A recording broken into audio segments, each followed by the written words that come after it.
I've often told you here on the show, it doesn't matter how disgraced you are in the world of television publicity, marketing, clicks, whatever you want to call it, you can always get some work. Now, over here in the United Kingdom, we've recently just had our latest general election.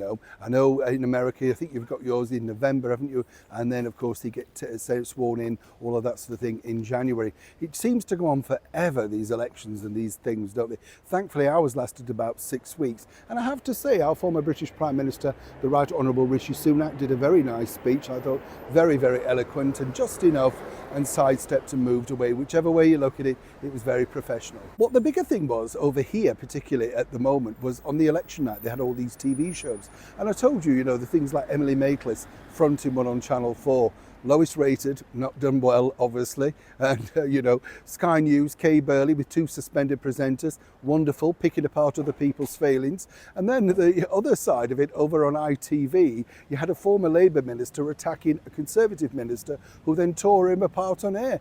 This is supposed to be impartiality. It's just hilarious, isn't it? But on, but on the channel what had Nicola Sturgeon, the former First Minister of course, Scotland, who some people might suggest maybe shouldn't actually be on air right now because of her disgraced background, and it's still ongoing, of course, with her husband. Well, Nicola ploughed up to offer her opinion over on ITV, and it didn't go particularly well. As I told you, he's one of the highest paid people on the panel, knows how to do a deal, that canny Scot. Now, I've met Nicola on a number of occasions, and always pleasant and all that sort of stuff, but one thing I would share with you, she turns up in trainers and always then changes into very expensive shoes, incredibly expensive shoes. Now, when you're talking about poverty and people, cost of living crisis and breakfast clubs and all that sort of stuff, should you really be wearing £1,000+ shoes? It just doesn't suit or sit very well, does it? But, this is the MPs, not in the real world. What is interesting, though, is this.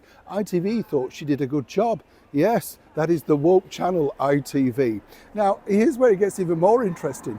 Now, allegedly, they want her to consider sitting in for the daytime TV queen and national treasure, none other than Lorraine Kelly. Yes, she of the infamous tax dodging scenario, whatever you want to call it, right?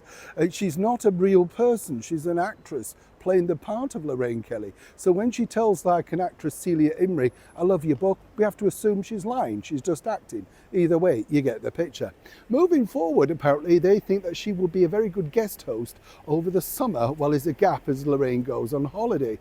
And apparently, yes, Nicola wouldn't mind having a crack at this, maybe even just doing a few film spots, something like that. So as I said at the start of this, it's funny, you can be disgraced, washed up, and of course do an incredibly bad job, but somebody somewhere in the world of television are hoping to get clicks and perhaps watching you on telly disgrace yourself even further are willing to offer you money. Now finally, for the people of Scotland, and maybe the former members, of course, of the SNP, will you be tuning in to watch your former boss suddenly become a cuddly daytime TV presenter? As ever, do let me know. Neil Sean in the very heart of London.